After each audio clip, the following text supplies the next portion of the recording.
I'm out here in the Little Book Cliffs Wilderness Study area. It's my first time here, out for a short, simple weekend backpacking loop. Should be about 20 miles or so, but wanted to take this opportunity to talk about some of the main kind of fundamental gear that I bring along on trips like this, and really just about every trip I go on. Deciding what to pack for any given trip will always depend on the exact nature of the trip, as well as the conditions you're expecting to see at that time, as well as what your goals are, what the priorities are for that trip in particular. Still, carrying and understanding a few important systems of gear enables you to not only have the successful trip that you planned, but also prevent and respond to any emergencies that might come up on the trip, as well as being able to spend a night out should it come to that. The classic book Mountaineering, Freedom of the Hills offers a system of 10 essentials that should always be brought along for every trip.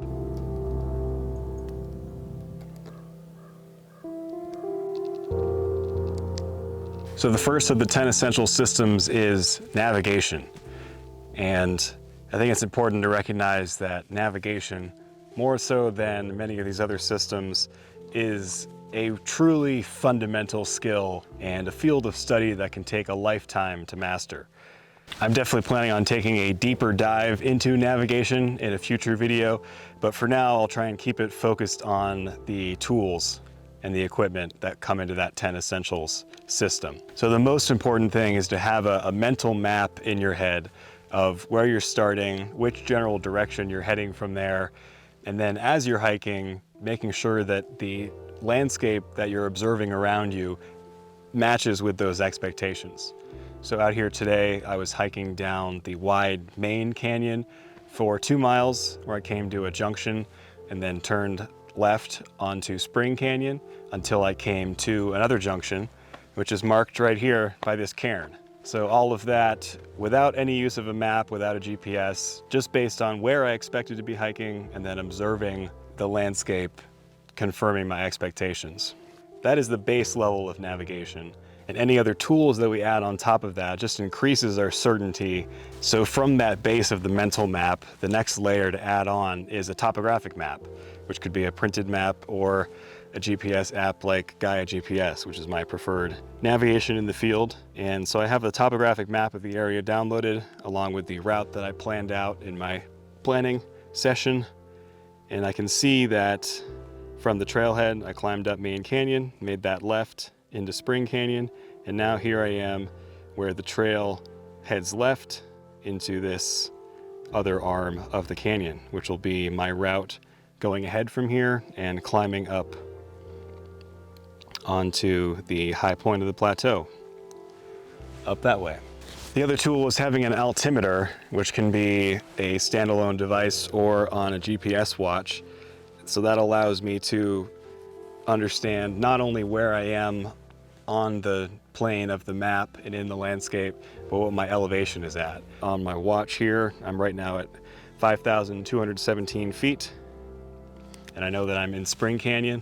So if I go back to the map without having my GPS location, I can see that, okay, I know I'm along this line in the wash of Spring Canyon at this junction around 5,200 feet. And that's going to give me a pretty clear picture of where I'm at right now.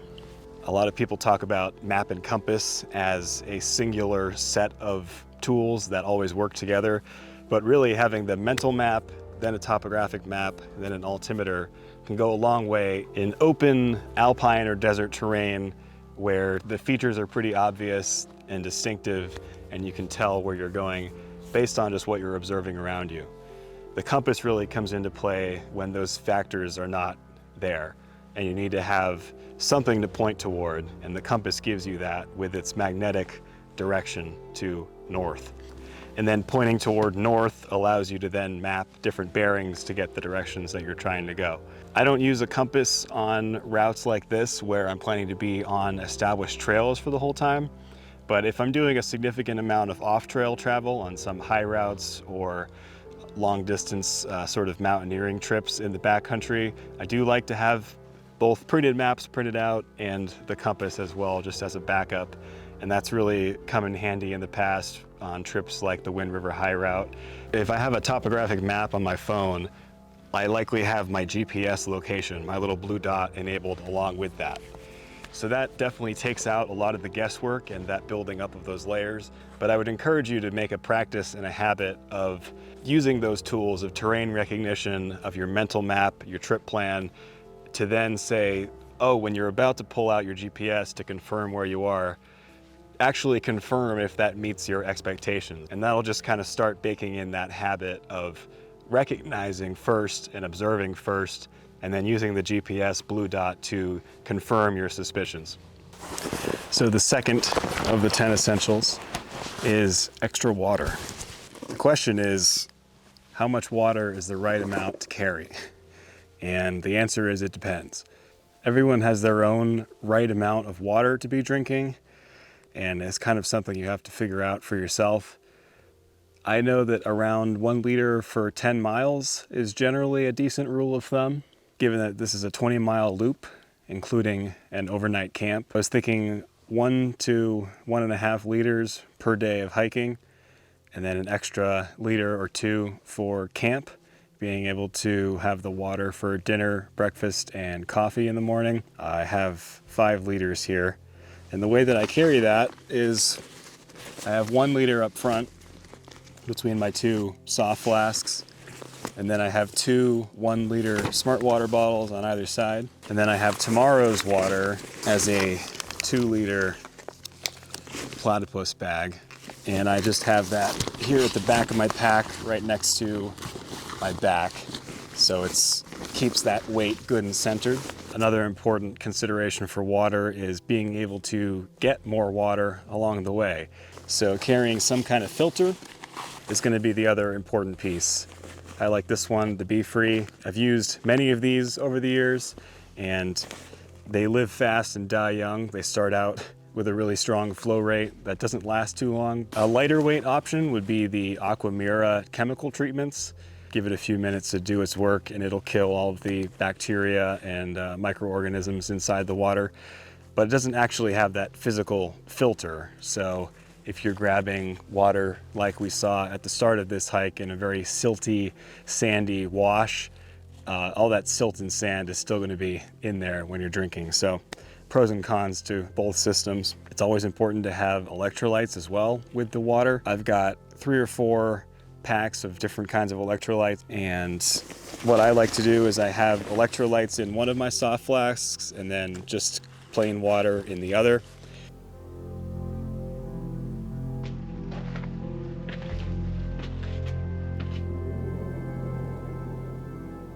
Number 3 is sun protection, which has multiple different factors to it. First thing is eye protection. I like to have kind of a quiver of sunglasses. These are just like the most basic option, polarized, regular sunglasses you can find pretty much anywhere. I also have my interchangeable lenses with a wider coverage for some of those higher alpine days with massive sun exposure all day. If I'm going to be on snow a lot in the springtime, glacier glasses can be great. And then I'll have actual goggles if I'm out in the winter and it's really snowing and windy. For clothing, it's best to have UV protective clothing like this Columbia shirt. Sun hoodies are also a great option. I have a bunch of them and I've just gotten sort of sick of them lately. For sunscreen, I like to carry the stick and its accompanying chapstick. These two always come in a pair and are always in an easily accessible pocket. Right now I'm walking west in the mid-afternoon right into the sun, so good idea to reapply as I'm going.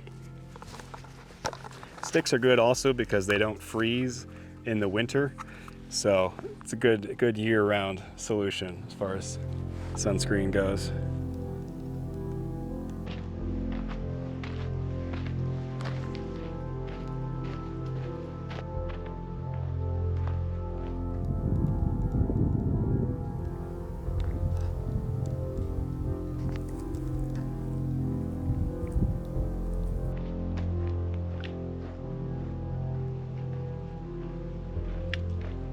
All right, so number 4 is illumination.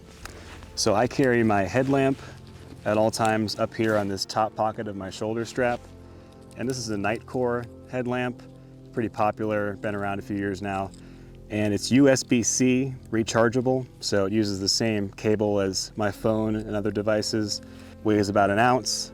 It's about as good as you could get for a lightweight, simple headlamp. Battery life is pretty good, but that's always here on my shoulder strap. It's also worth mentioning while I'm here, as far as emergency preparedness, my other pocket here carries my Garmin InReach PLB, and I am a fan of these things. Obviously super crucial to have that SOS button feature if things really go wrong, and that's your best chance of survival. But these have a lot of features that are useful just day to day. If I'm hiking with a partner and we both have one of these, we can communicate back and forth with each other, decide where we want to meet up for camp or lunch, etc. I can update and check the weather on this without needing cell service. I can send messages back and forth, as I'm saying, to friends and family, both in and out of cell service. And I can drop waypoints, like campsite waypoints, and any message I send also shares my location with the receiver. Lots of really useful features. This is a good thing to have and definitely worth the investment for anybody spending enough time out in the backcountry.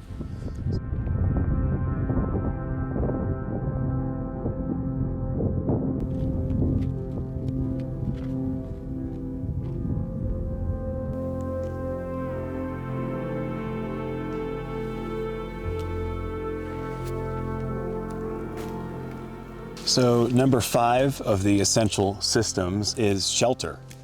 If it's just a day trip, that might be as simple as an emergency bivvy or just bringing a lightweight tarp. This single person tarp packs down small enough that it's easy to throw into a day pack. And you can also just throw it up pretty quick if there's a afternoon rainstorm, take a lunch break, get out of the rain sort of thing. Beyond that, I just have my 3-season synthetic quilt, my insulated sleeping pad, my foam 1/8" pad, and my Tyvek ground sheet, which pretty much is just my standard 3-season overnight camping setup. Often when I'm camping out in desert environments like this, where there's no bugs or no chance of rain, I'm probably just gonna be cowboy camping and just sleep under the stars. Number 6 is fire, which if it's just a day hike, that could be as simple as carrying a lighter or 2. I also like to carry a few stormproof matches as a backup, but if you're planning on camping a night out, you probably are bringing some kind of stove, which is gonna need some kind of lighter. So that category can really be that simple. As far as stoves go, I've been trying out an alcohol stove system lately, which has been pretty interesting. I think an improvement on the canister stove setup.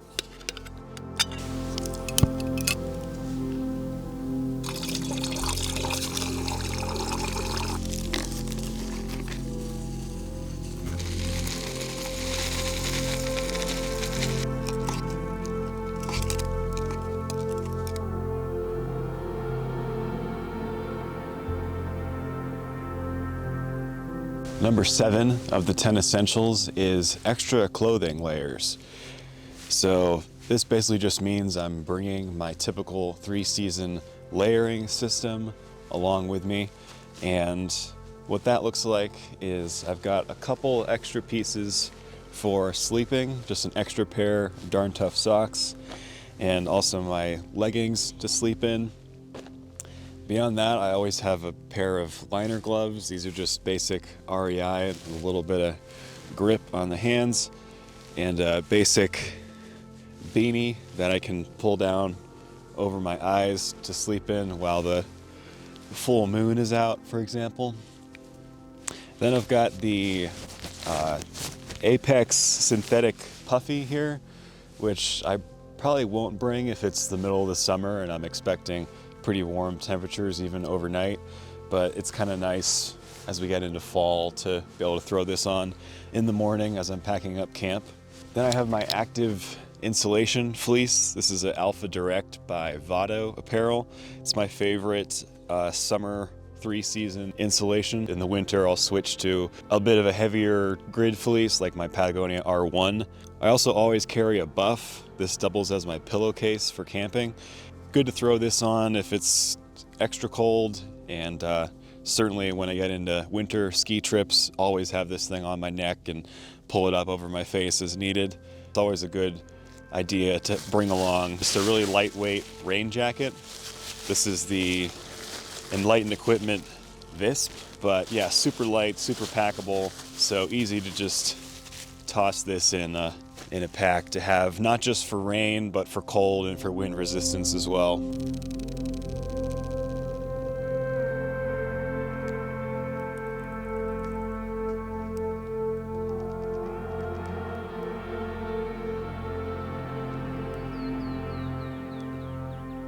Number 8 of the 10 essentials is bringing extra food. This might not seem like that big of a deal, and definitely when doing longer distance backpacking trips, it's always nice to be finishing up that last bar right as you're walking into town and just carrying the exact right amount of food for each stretch. But really when it comes to thinking about being prepared for an emergency or spending an unplanned extra night out, having extra calories is going to go a long way in not just helping morale, but also, especially when it comes to being out in the cold, calories are the best way to stay warm, giving you the energy to keep the body temperature up. So my system, I always have my snacks for the day in the bottom pocket of my backpack that I can just grab and go, and I don't need to take a break to take the pack off as I'm hiking. But then just tucked out of the way in the backpack, I have an extra little bag of snacks just in case. And this will include a couple of those extra emergency calories. Any of the foods I'll only have at camp, like my breakfast, lunch, coffee, will just stay in here since I don't need to access that until I do open up my bag and everything for lunch.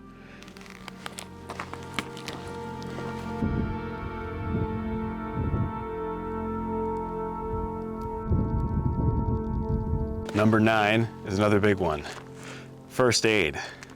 So obviously this is another huge topic, and I'd say the rule of thumb, as always, is there's no use in carrying something that you don't know how to use. So I highly recommend signing up for a wilderness first aid course, getting that certification and keeping it up to date as the years go by. It's going to give you a really strong background and also recognize what you can do and what you unfortunately just cannot do. There's plenty of situations that could come up where evacuation, hitting that SOS button, is the only option. But there are lots of others where enabling self-rescue can be possible with just a few simple items in this first aid kit. So come on, take a closer look. I'll show you what's in here. So first up, I've got an ample amount of KT tape, which beyond just the basic athletic tape use, it's also great for just taping up dressings, improvised splints, etc. Some wilderness wash goes one step beyond. Hand sanitizer. Dressings, I've got a triangular bandage, a couple large occlusive Tegaderm dressings, a few smaller Band-Aids of various sizes, some Leukotape for blister prevention, also some moleskin, microfiber cloth. That's more just to have for my sunglasses and camera, but fits in there. I've also got a small ace bandage, as well as some medical gauze, a pair of rubber gloves, a CPR mask, some backup stormproof matches, and a strike stick. Blistex. I've got an extra set of toe warmers. Another important piece of gear I always have is an extra ski strap. These can be used as a makeshift tourniquet and also help with improvised splints and dressings of various kinds. For low blood sugar, I have a packet of honey, which is useful.